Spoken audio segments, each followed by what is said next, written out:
और देखिए, झारखंड में जातिगत जनगणना पर बीजेपी सांसद दीपक प्रकाश ने कहा है कि चुनाव आने पर जातीय सर्वेक्षण की याद आई है। जेएमएम, कांग्रेस और आरजेडी इतने दिनों तक क्या कर रही है। और साथ ही साथ उन्होंने कहा है कि 30 साल पहले ही पूर्व सीएम हेमंत सोरेन इस संबंध में केंद्रीय गृह मंत्री अमित शाह से मिले थे और मैं उस प्रतिनिधिमंडल का हिस्सा था। दीपक प्रकाश से बात की है हमारे सहयोगी राजेश कुमार ने।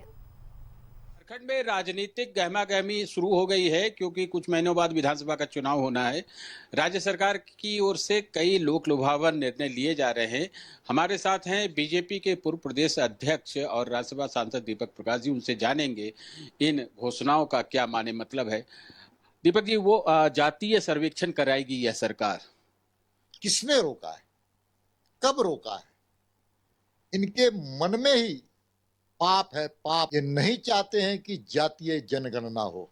आज से 3.5 वर्ष पहले तत्कालिक मुख्यमंत्री हेमंत सोरेन जी के नेतृत्व में सर्वदलीय प्रतिनिधि मंडल दिल्ली में जाकर के भारत सरकार के यशस्वी गृह मंत्री से मिलकर के प्रतिनिधि मंडल ने एक मेमोरेंडम देने का काम किया। राज्य की सरकार का अधिकार का क्षेत्र है, बिहार ने यह काम किया है। अब 3.5 साल बीत गया है। किसने रोका था आपको जातीय जनगणना से? किसी ने विरोध किया था क्या? किसी ने प्रतिरोध किया था क्या? कोई कानूनी अड़चन था क्या?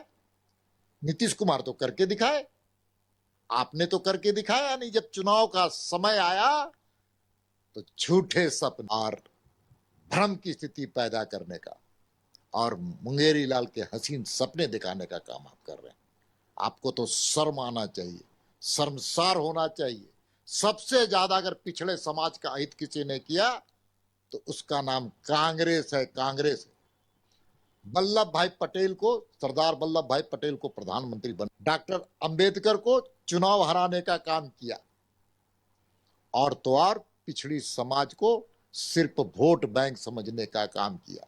पिछड़ी समाज का तो हक और हुकूक देने का काम, अधिकार देने का काम मोदी जी की सरकार ने किया। इसलिए पिछड़े समाज को कि जो आयोग था उसको संवैधानिक दर्जा देने का काम किया।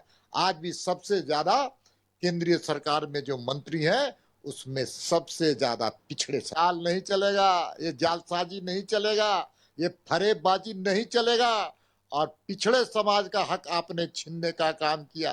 केवल वही नहीं किया बल्कि पंचायती राज्य का चुनाव जब यहाँ पर झारखंड में हुआ था तो पिछड़ों के आरक्षण को आपने खत्म करते हुए, उनके अधिकार को छीनते हुए आपने पंचायती राज का चुनाव कराया था। उस वक्त मैंने भी आंदोलन किया था पिछड़े समाज के हक के लिए, लेकिन आपने तो माना नहीं।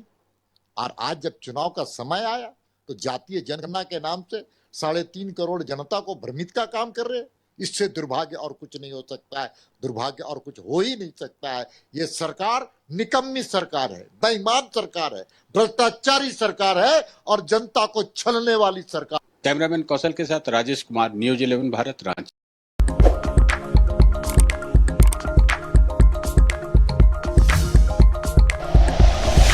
Like and share videos, subscribe करें हमारा चैनल और प्रेस करें बेल आइकॉन। न्यूज़ 11 भारत, सच है तो दिखेगा।